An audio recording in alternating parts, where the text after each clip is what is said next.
আজকের ভিডিওতে তোমরা জানতে পারবে নতুন সরকার নতুন কানুন।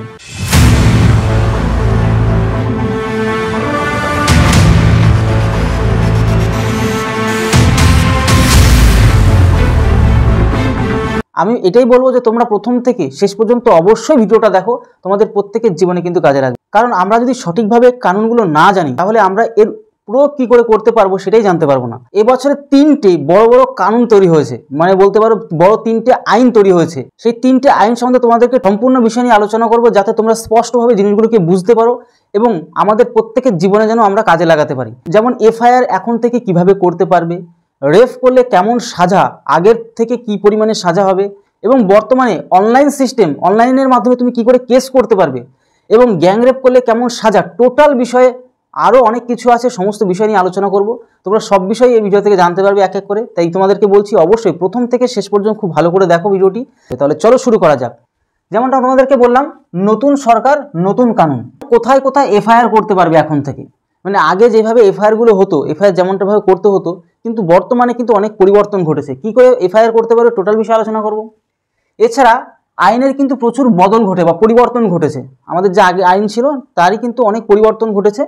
তোমরা এক এক করে তোমাদেরকে সব জিনিস দেখাচ্ছি। এবং দেশে 3টে নতুন আইন চালু হয়েছে। দেশে যেমনটা তোমাদেরকে বললাম যে দেশে কিন্তু 3টে বড় বড় কিন্তু নতুন 3টে আইন তৈরি হয়েছে।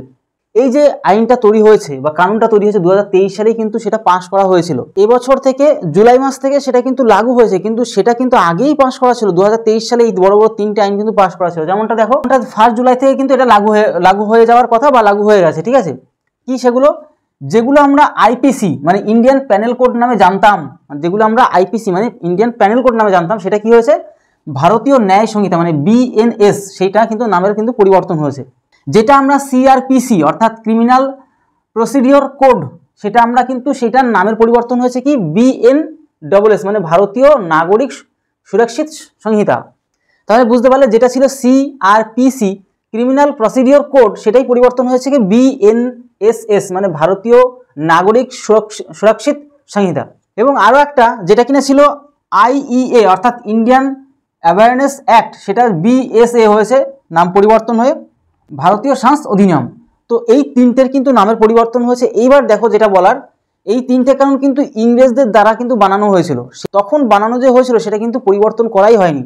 আমাদের দেশের জনসাধারণ সেই যে আইনগুলোকে পরিবর্তন করার জন্য বারবার প্রশ্ন উঠেছিল। তাই এই 3টে আইনকে কিন্তু নামের পরিবর্তনের সাথে সাথে তার কার্যকলাপও কিন্তু পরিবর্তন করানো হয়েছে।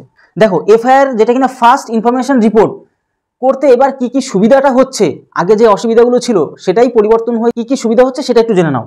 বর্তমানে ভারতের যে কোনো থানাতেই তুমি কিন্তু এফআইআর করতে পারবে। আগে সেটা হতো না।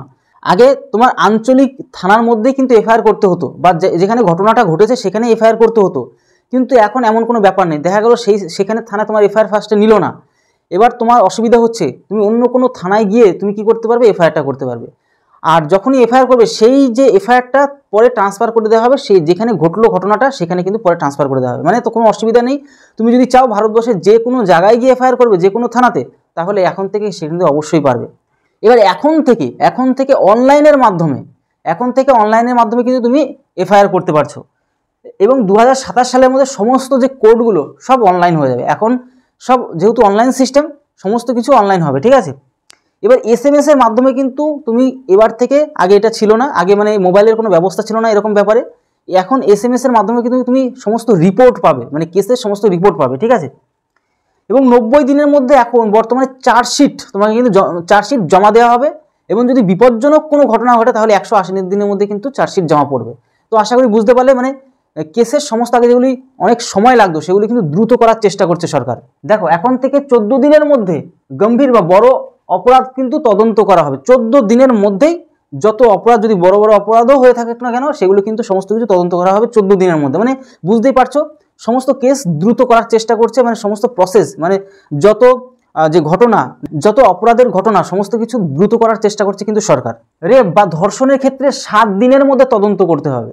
মানে এটা পুলিশেরই দায়িত্ব থাকবে যে 7 দিনের মধ্যে সমস্ত কিছু তদন্ত করতে হবে। দেখো খারাপ অপরাধের ফরেন্সিক রিপোর্ট অনিবার্য, মানে এটা কম্পালসারি। কোনো যদি খারাপ ঘটনা ঘটে, কারো যদি শারীরিক অত্যাচার হয়, সেখানে কিন্তু ফরেন্সিক রিপোর্টটা বাধ্যতামূলক।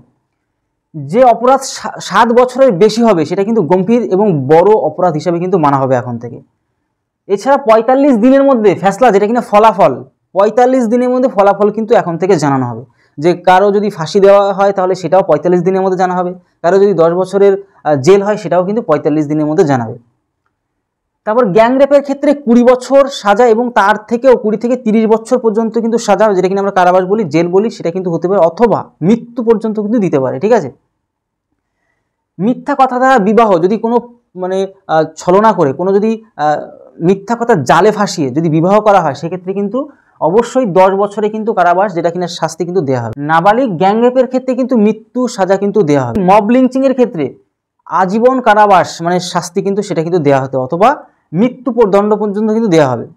এবং দেশদ্রোহ মামলা, দেশের নামে যদি বাজে কথা বাজে মন্তব্য করা হয়, কোথাও পাবলিক প্লেসে যদি সেমনটা করা হয় এবং সেটা যদি দেখা যায়, অবশ্যই 3 বছরের জন্য কিন্তু কারাবাস অথবা কিন্তু জরিমানা কিন্তু হবে। ঠিক আছে। দেখো, এর পাশাপাশি ধর্ম নিয়ে নিন্দা বা সমালোচনা কোথাও পাবলিক প্লেসে যদি এমনটা করা হয় অনেক জনসাধারণ মাঝে এবং তাছাড়াও যদি করা হয়, ধর্ম নিয়ে আলোচনা করলে 5 বছরে কিন্তু সাজা কিন্তু দেওয়া হবে।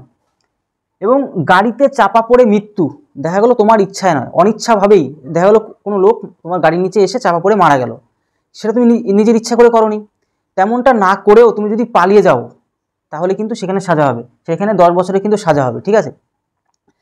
তোমার কোনো অপরাধ নেই, তুমি তবুও পালিয়ে যাচ্ছ, তুমি না পালিয়ে গিয়ে যদি ধরা দাও তাহলে কিন্তু কোনো সাজা হবে না, কিন্তু তুমি যদি পালিয়ে যাও, তোমার অপরাধ ছাড়াও যদি পালিয়ে যাও, সেক্ষেত্রে কিন্তু 10 বছরের সাজা হবে। ঠিক আছে। এবং ঝগড়া হলে কেস চলবে, কোনো ঠকবাজ যদি হয়ে থাকে, ব্যাংকের থেকে হাজার হাজার লক্ষ লক্ষ টাকা নিয়ে বা কোটি কোটি টাকা নিয়ে যদি অন্য দেশে পালিয়ে যায়, সেই ঝগড়া হলে কেস চলবে এবং কেসের কিন্তু ফলাফলটাও কিন্তু জানানো হবে। তো আশা করি বুঝতে পারলে, তার কিন্তু সাজাটাও কিন্তু হবে, সে দেশে বিদেশেও চলে যদি যায় সেখান থেকেও তাকে কিন্তু ধরে আনা হবে এবং কিন্তু জেলে দেওয়া হবে। তো টোটাল বিষয়টা আশা করি বুঝতে পারলে, যে নতুন সরকারের নতুন যে আইন কানুনগুলো চালু হয়েছে, অবশ্যই বন্ধুদেরকেও শেয়ার করে দেবে। এই তথ্যগুলি সবাই জানুক, প্রত্যেককে শেয়ার করো। তাহলে ভিডিওটি আজকে এই রইলো। তত সময় সবাই ভালো থেকো, সুস্থ থেকো। জয় হিন্দ, জয় ভারত।